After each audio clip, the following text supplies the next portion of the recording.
След малко продължаваме темата, свързана с скандала с подслушването. Преди това наживо от Бостън Ясен Дараков. От място на трагедията 3 души са загинали, стотици са ранени. Здравей!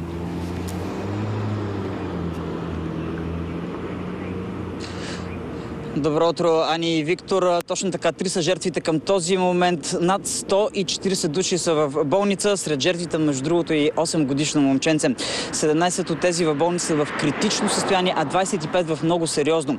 Поне на 10 души се наложило да бъдат ампутирани крайници.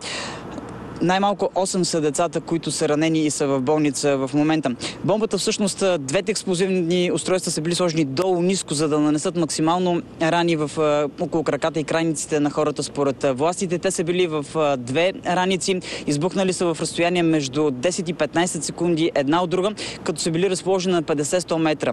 Властите съобщават за поне още едно взривно устройство, което е намерено в хотел наблизо в района.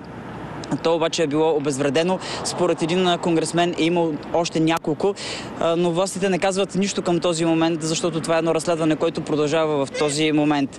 Американският президент Барак Обама заяви в обращение към нацията, че виновните ще усетят цялата тежест на правосъдието.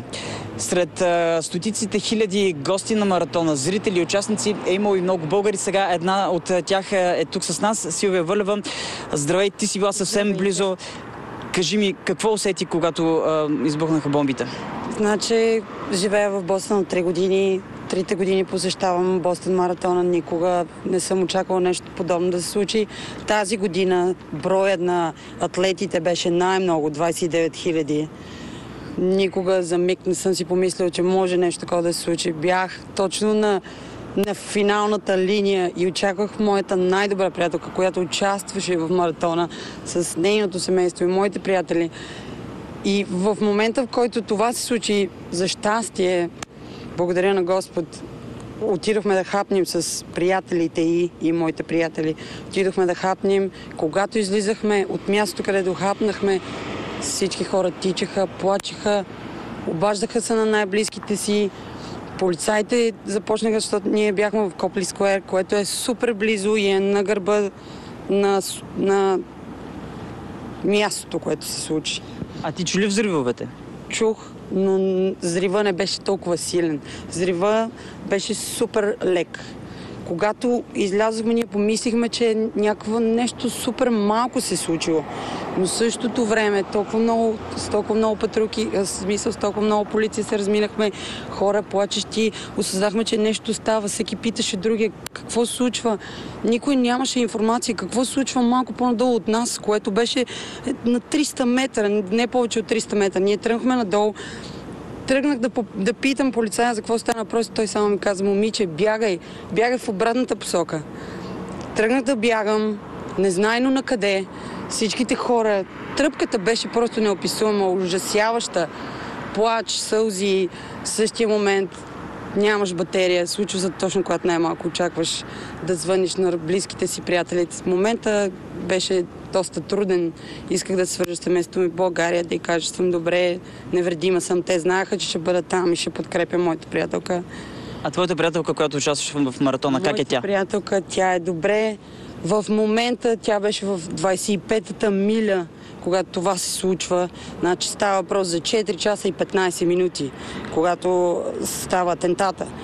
Спират я насред улицата, без да й дават обяснение защо канцелират състезанието и казват: тичи обратно.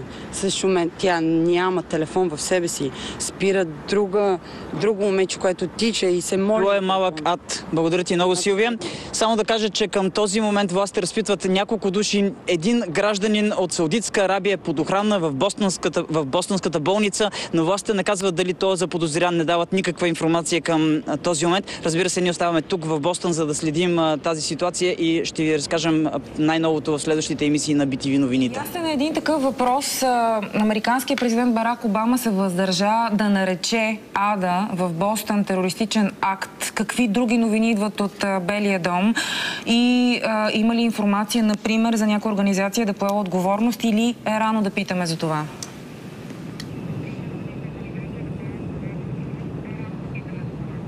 Ани, Белия дом е доста пестелив на информация към този момент. Все още не го наричат официално терористичен атентат, но всички източници от службите за сигурност, с които разговаряме и които чуваме, от техните думи става ясно, че това е много добре координирана атака тук в Бостън. Разбира се, когато фактите бъдат малко по-ясни, когато има някаква информация, кой може би стои за тези атаки, и Белия дом ще излезнат с официално съобщение. Те просто не бързат. Това е протокол обикновено на Белия дом.